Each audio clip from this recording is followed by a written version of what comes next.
In the end, here in North Carolina, it was more 2016 than 2020. Last night, Donald Trump won by 3.4%, so almost 192,000 votes.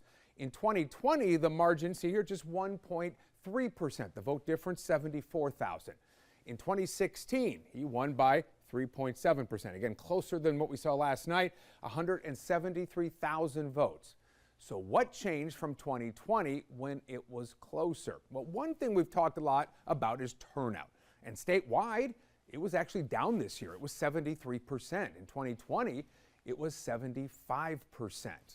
And just like in 2020, reliably blue Mecklenburg County came in lower than the state average. You see the number right here. Turnout this year, just 69%. Compare that to the red counties that surround Mecklenburg. Now, Gaston County, they were at the state average right there at 73%. But look at Lincoln, almost 80% turned out. Catawba, Iredell, and Union were all at 75%. Rowan and Cabarrus were at 74%, all much higher than Mecklenburg's 69. So what does all that mean in real votes? Well, the percentage point margins, they weren't drastically different, but they were on the margins. Harris did not do as well as Biden in Mecklenburg, but the big plus for the Trump campaign came in the turnout in those red counties. 4 years ago, when you compare Mecklenburg to the red ring around it, the counties we just mentioned, Joe Biden carried the overall area by about 20,000 votes. This year, Donald Trump won it by almost 11,000. So just that one swing alone, just this area, was a good chunk of the improvement. Now, not all of this was lost for Democrats, of course, last night. They did win 4 of the big statewide seats. Josh Stein will be the next governor. Rachel Hunt will be lieutenant governor. Jeff Jackson, attorney general. As we roll through those right here, there's the Jeff Jackson number. And then Mo Green will be the superintendent of public instruction. Many of those races very close. Now, the mixed results, well, that carries on a tradition here in North Carolina. Lucille Sherman covers state politics for Axios Raleigh. Lucille, always appreciate the time. All right, make it make sense for folks who don't follow this stuff very closely. How does Donald Trump win easily around here, yet the Democrats take a number of the statewide races?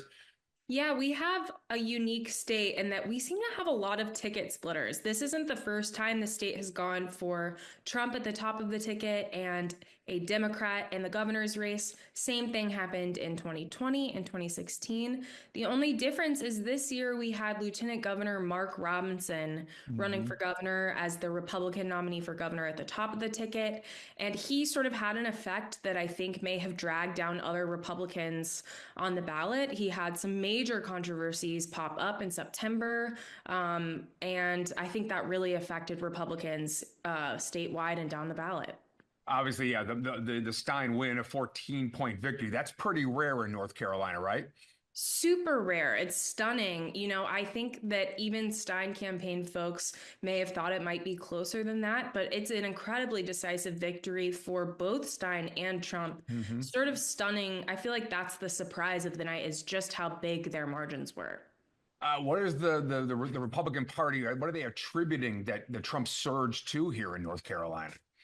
You know, it's still early because we're still waiting for demographics and things like that. You know, I've seen a lot of talk about like young men. The Trump campaign did a great job, I think, turning out young men.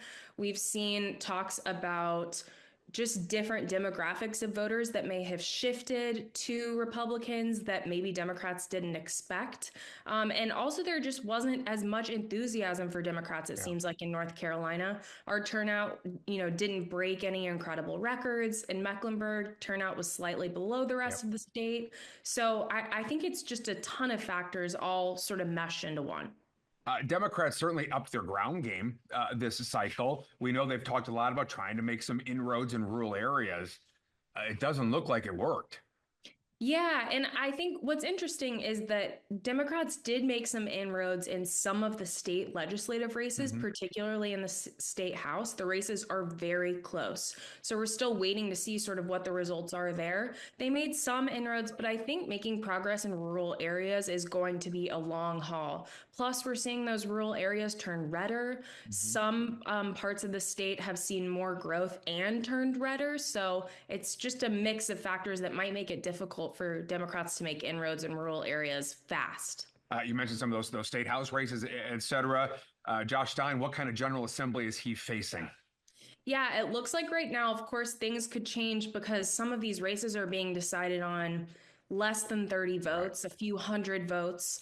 But as of right now, it looks like Josh Stein will not have a supermajority in the legislature to deal with. It looks like he'll have a majority Republican legislature, which means he can override he can veto Republican legislation, and they won't necessarily have the votes to override those vetoes. They would have to bring some Democrats on board to do that. So it will make it a lot harder, it looks like, for Republicans to get their priorities passed easily.